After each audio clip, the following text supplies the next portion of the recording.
Hello friends, मैं हेमलता सिंह आज आपको कक्षा 9 के अध्याय 7 को पढ़ाऊंगी जिसका नाम है इंटरनेट। तो इंटरनेट बच्चों जाने के पहले आपने को मैंने नेटवर्क के बारे में बताया था। नेटवर्क क्या होता है कि जब दो या दो से अधिक कंप्यूटरों को हम आपस में जोड़ते हैं तो वे एक दूसरे की सूचनाओं का आदान प्रदान कर सकते हैं, एक दूसरे की हार्डवेयर रिसोर्सेज का उपयोग कर सकते हैं, एक दूसरे को फाइलें वगैरह शेयर कर सकते हैं, सॉफ्टवेयर शेयर कर सकते हैं। तो ये कहलाता है कंप्यूटर नेटवर्क। लेकिन नेटवर्क का जो क्षेत्र है वो सीमित है कि जितने ही कंप्यूटर आपस में जुड़े हैं वही केवल आपस में सूचनाओं का आदान प्रदान कर सकते हैं, बाकी कंप्यूटर सूचनाओं को प्राप्त नहीं कर पाते।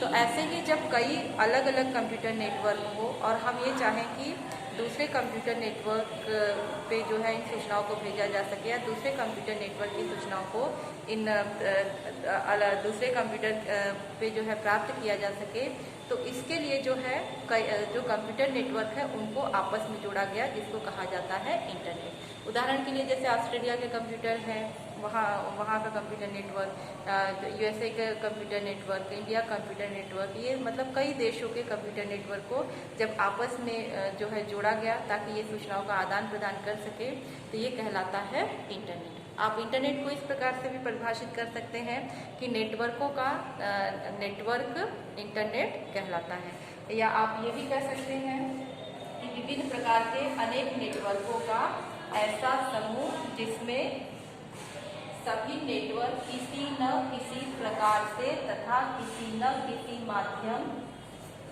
से आपस में इस प्रकार जुड़े रहते हैं कि एक नेटवर्क पर उपस्थित कंप्यूटर दूसरे किसी नेटवर्क के कंप्यूटर से संपर्क स्थापित कर डेटा जैसे ध्वनि, चित्र, सूचनाएं, आंकड़े, चलचित्र इत्यादि का आदान प्रदान करते हैं, इंटरनेट कहलाता है। तो इस तरह से इंटरनेट जो है कई नेटवर्कों का समूह है और इंटरनेट के बहुत सारे फायदे हैं। हम ऑनलाइन खरीदारी कर सकते हैं, रेलवे टिकट या हवाई जहाज की टिकट बुक कर सकते हैं, किसी भी समस्या से संबंधित सूचनाओं को प्राप्त कर सकते हैं, भविष्य फल जान सकते हैं, वीडियो कॉन्फ्रेंसिंग कर सकते हैं, आप वीडियो चैटिंग करते हैं, ये सब जो है इंटरनेट की ही देन है।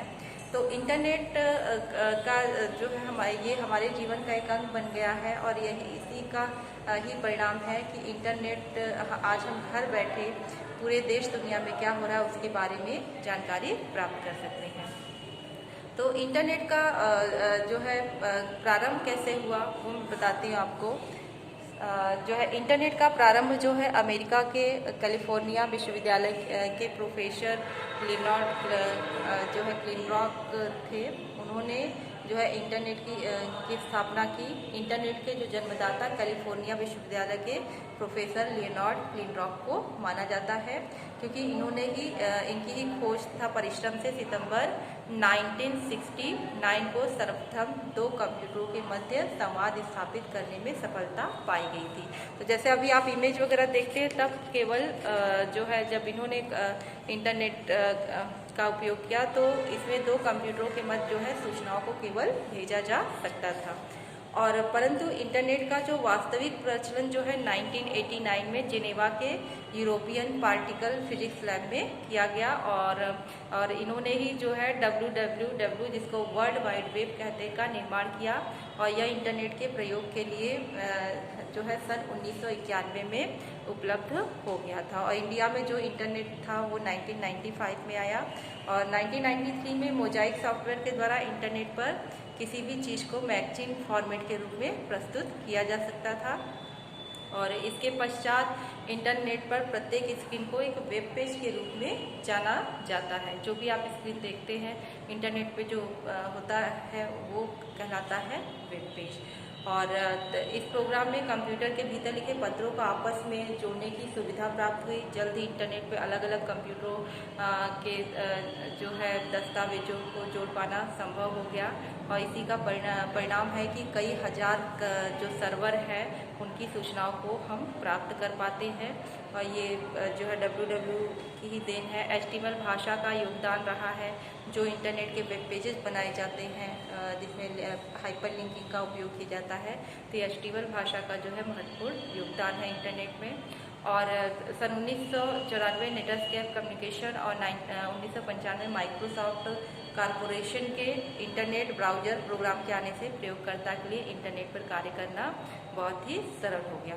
तो इस तरह से इंटरनेट आया और इंडिया में जो है 1995 में इंटरनेट आया था। तो इंटरनेट के जैसे कुछ महत्वपूर्ण लाभ हैं, जैसे इंटरनेट के माध्यम से आप विश्व में किसी भी व्यक्ति से वार्तालाप कर सकते हैं। इंटरनेट के माध्यम से आप ईमेल भेज सकते हैं जो कि कुछ ही सेकंड के अंदर जो है प्राप्तकर्ता को प्राप्त हो जाता है। इंटरनेट के माध्यम से हम किसी भी सूचना, चित्र, ऑडियो, वीडियो इत्यादि विश्व के किसी भी कोने में भेज सकते हैं। इंटरनेट के माध्यम से ऑनलाइन गेम्स भी खेल सकते हैं। इसकी सहायता से संगीत वगैरह हम सुन पाते हैं और इंटरनेट की सहायता से ही भविष्यफल की जानकारी प्राप्त कर सकते हैं। इंटरनेट ही वह माध्यम है जिसके द्वारा हम किसी भी समस्या से संबंधित जानकारी को प्राप्त कर पाते हैं। तो ऐसे ही इंटरनेट का हमारे जीवन में महत्वपूर्ण बहुत ही उपयोग है। और इंटरनेट की जो है कुछ वैसे तो बहुत सारी जो है उसकी सुविधाएं, क्योंकि हर क्षेत्र में इंटरनेट का हम उपयोग करते हैं। अब जैसे कुछ महत्वपूर्ण इसके उपयोग हैं, जैसे ईमेल।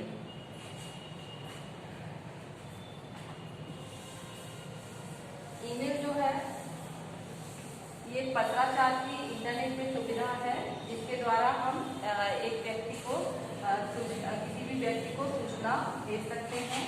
तो ईमेल जो होता है इसका पूरा नाम होता है इलेक्ट्रॉनिक मेल।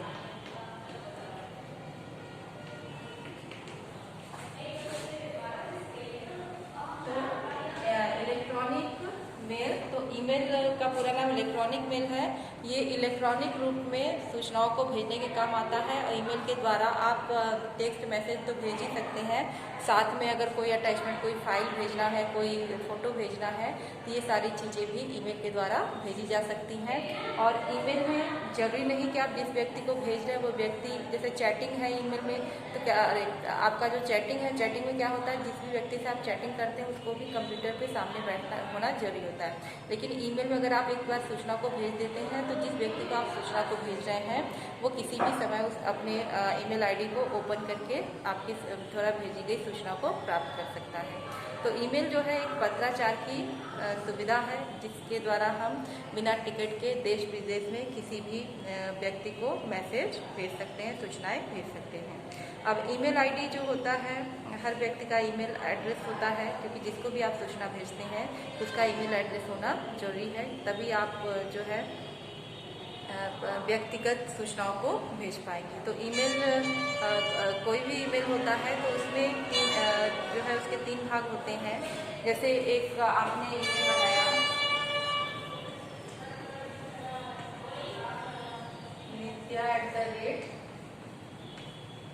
nitya@yahoo.com, ये ईमेल आईडी बनाया जाता है अलग अलग वेबसाइट पे। जिस भी वेबसाइट पे आप ईमेल आईडी बनाते हैं उसका नाम होता है। और ये जो है यूजर नेम होता है। यूजर अपनी इच्छा अनुसार जो अपने आईडी का नेम रखना चाहता है वो रख सकता है। और @ इन दोनों भागों को अलग करता है, तीनों भागों को। और yahoo.com जो है यहाँ पे ये वेब सर्वर का नाम होता है। और वेब सर्वर जो है मतलब किस वेब सर्वर पे ये ईमेल आईडी बना है। तो आप एक जो है वेब सर्वर पे आप एक ही नाम की ईमेल आईडी बना सकते हैं। जैसे yahoo.com है, इसमें नित्या नाम की एक ही आईडी, नित्या 1, नित्या 2, इस तरह से आप बना सकते हैं। लेकिन नित्या नाम की एक ही आईडी होगी, क्योंकि जैसे अगर सेम एड्रेस हो तो लेटर भेजना मुश्किल होता है। इसी तरह से ईमेल आईडी भी यूनिक होता है।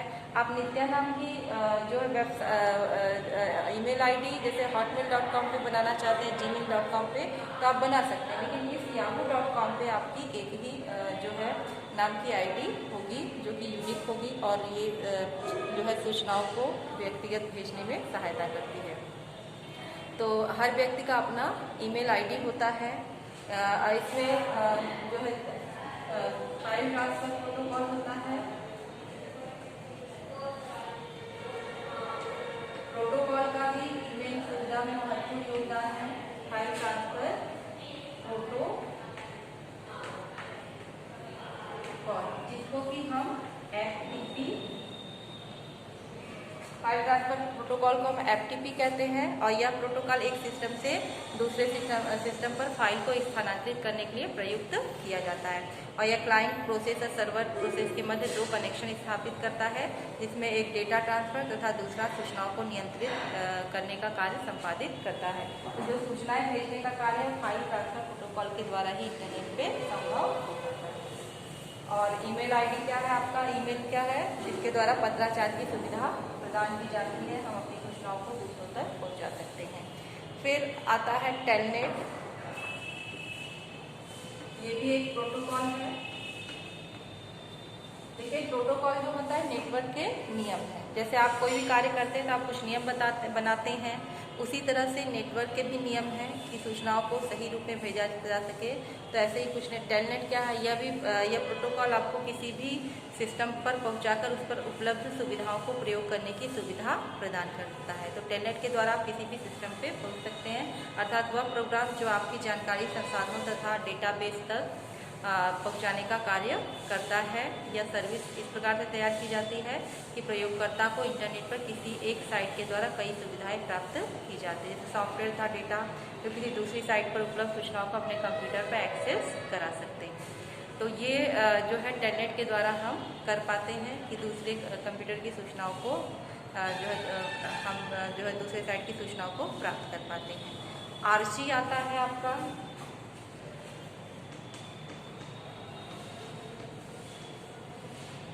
आर्ची जो है ये एक ऐसा सिस्टम अथवा प्रोग्राम है जो कंप्यूटर सर्वर में संग्रहित फाइलों को ढूंढने का कार्य करता है और अर्थात आर्ची सर्वर का एक ऐसा समूह होता है जिसमें विभिन्न प्रकार की फाइल तथा वेबसाइट उपलब्ध रहते हैं और यह प्रयोगकर्ता की आवश्यकता अनुसार किसी भी फाइल को खोजकर उसके लिए उपलब्ध करा देता है। तो आर्ची के द्वारा जो है हम फाइलों को खोजकर प्राप्त कर सकते हैं। आर्ची जो है फाइलों को प्रयोगकर्ता को प्राप्त कराने का कार्य करता है।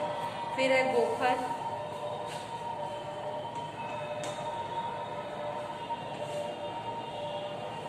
गोफर या इंटरनेट पर उपलब्ध एक ऐसा माध्यम है जो प्रयोगकर्ता को सूचनाओं का आदान प्रदान कर सकता है। जहां आर्ची केवल सर्वर में संग्रहित फाइलों की सर्च करता है, वहीं गोफर उसमें फाइल में उपलब्ध सूचनाओं को प्रदर्शित भी कर सकता है। मतलब आर्ची क्या होता है, आपको सूचनाओं को प्राप्त करा पाएगा, लेकिन गोफर के द्वारा जो सूचनाएं तो प्राप्त होंगी उसमें क्या सूचनाएं हैं उसको भी प्राप्त किया जा सकता है। फिर आता है ई कॉमर्स। ई कॉमर्स से आप सभी लोग परिचित हैं।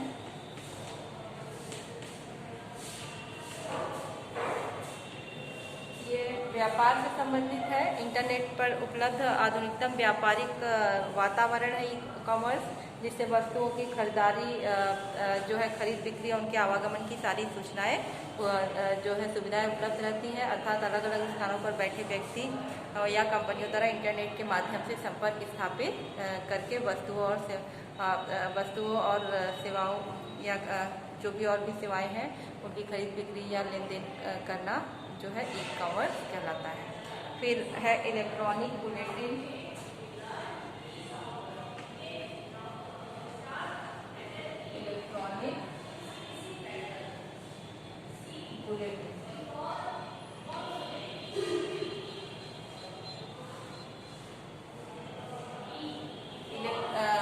Electronic bulletin board.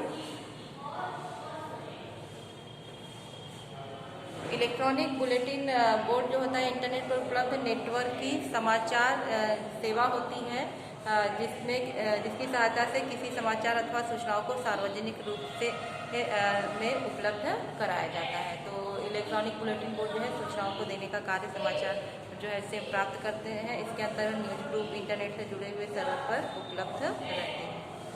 और वेब ब्राउज़र आता है आपका।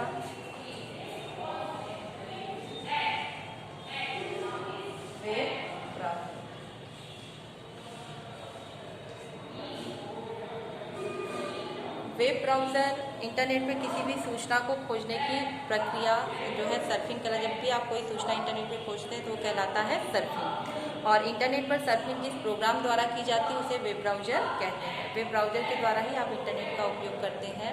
तो यह एप्लीकेशन सॉफ्टवेयर प्रोग्राम होता है जो वेब सर्वर पर वेब सर्वर क्लाइंट मशीन के मध्य इंटरफेस का कार्य करता है। आप वेब ब्राउज़र के थ्रू ही इंटरनेट का उपयोग करते हैं, तो ये सर्वर और उपयोगकर्ता के मध्य इंटरफेस का कार्य करता है। फिर आता है सर्च इंजन। सर्च इंजन जैसा कि नाम से ही पता पड़ता है, सर्च इंजन ढूंढने वाला जो है, तो ये सर्च इंजन इंटरनेट पर उपलब्ध एक ऐसी तकनीक है जिसके माध्यम से किसी भी विषय से संबंधित सूचना और जानकारियों को हम प्राप्त कर सकते हैं। और कुछ फेमस सर्च इंजन है जैसे याहू है, गूगल है, ये सभी जो है सर्च इंजन है और इनका ये सूचनाओं को ढूंढने का कार्य करते हैं। और आपको पता होना चाहिए कि जो नेटवर्क आपका ज़्यादातर बिजी आता है वो कारण है सर्च इंजन के कारण ही नेटवर्क बिजी आता है, क्योंकि लोग सूचनाओं को तो ढूंढते उपयोग करते ही हैं, साथ में कई सूचनाओं को सर्च करने के लिए डाल देते हैं जिसके कारण नेटवर्क बिजी होता है। फिर सर्च इंजन इंटरनेट के विशाल डेटा भंडार में शब्द अथवा वाक्य विशेष को भी खोजता है, जिसकी अथवा वेब पेज पर उससे संबंधित जानकारियाँ अथवा वह शब्द अथवा वाक्य मिल जाता है, उन सभी वेब पेजों को आपकी स्क्रीन पे लाता है। मतलब जो भी आप टॉपिक दे दिए हैं उससे संबंधित वेब पेजों को स्क्रीन पर लाता है। और वर्तमान समय में लगभग 100 से भी अधिक सर्च इंजन है। yahoo.com, google.com, reddit.com, खोज.com, webdunia.com, alvista.com, ये सब कुछ प्रमुख सर्च इंजन है जिनका उपयोग प्रयोगकर्ता करता है। तो इस तरह से इंटरनेट जो है इंटरनेट सूचनाओं को प्राप्त करने के लिए उपयोग में आता है और ये हमारे जीवन का एक अंग भी बन चुका है। तो यहीं पे आपका ये अध्याय समाप्त होता है।